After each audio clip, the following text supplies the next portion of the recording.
Hello everybody, welcome to the Political Vigilante. I wanted to talk about the Canadian Prime Minister, Justin Trudeau. I'm just starting to learn about the guy. He's a fairly interesting dude and seems to be well liked up in Canada. I'm sure he has people that oppose his stuff, as is the case in anything, even especially politics. But I'm learning a lot about the dude, and he seems pretty forward thinking, which wouldn't that be great? So I actually found an article in the entertainment, the people celebrity section that came out February 13th, right before his visit to meeting Trump for the first time. So it was sort of a let's get to know the Canadian Prime Minister. So it's a little fluff piecey, obviously. But I encourage you to do your own research about Justin Trudeau if you don't know him already. And if there's anybody in Canada watching this, I'd love you to send me any articles to give me any more information about the guy, because he seems fairly interesting. So this is written by Diana Pearl. And again, just because I read an article, it's not a sterling endorsement for People magazine. It's just, this is where I got this. So it basically goes into the 5 things that you should know about him. Number 1, he's a feminist in his words and his actions. He likes referring to himself as a feminist. And he, according to this, he appointed a 50% female cabinet after his election. When asked why he felt gender equality in his cabinet was important, he simply said, because it's 2015, which is interesting. There's also another article that just came out in USA Today on March 14th.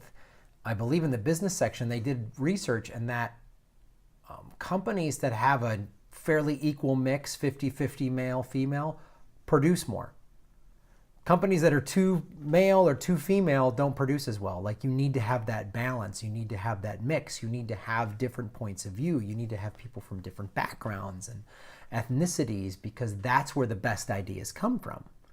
If everybody is of the same whatever, gender, or even if just they're all of the same ethnicity or came from the same part of the world, you're not getting in as much innovation. And you need, especially in politics, that's the thing that's so startling or disappointing about American politics. There's no innovation. Business is all about innovation. America is the land of innovation. A representative democracy was an innovation. So much so that the men who were innovating it were still owned slaves.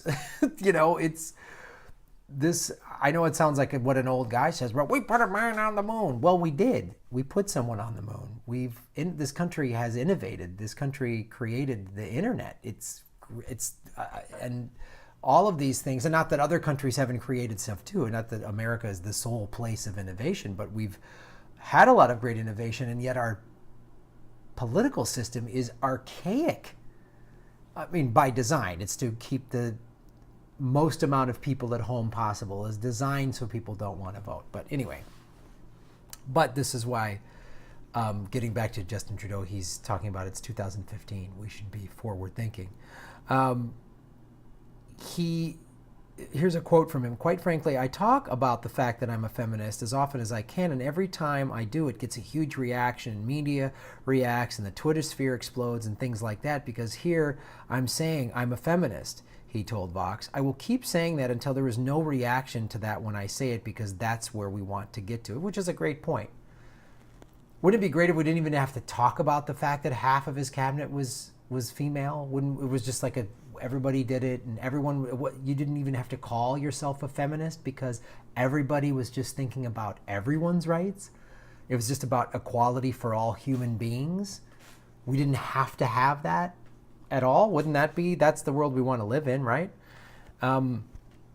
He's part of a political dynasty. What makes Trudeau a Canadian Kennedy, apart from the handsome looks, the political pedigree. His father, Pierre Trudeau, was Prime Minister of Canada from 68 to 79, and then again from 80 to 84. Like his father, Trudeau is a member of the country's Liberal Party. Interesting. It's probably an actual Liberal Party. It's not like the Democrats here that are just a Republican. They're just the Republican Party with yay, gay marriage. He's a yogi. Wow, look at this. He showed off some serious strength in a 2013 Snapchat where he balanced himself in the peacock pose. Wow. He studies yoga. So do I, JT. Come on, buddy. Let's do some yoga together. He understands quantum computing. Well, you got me there.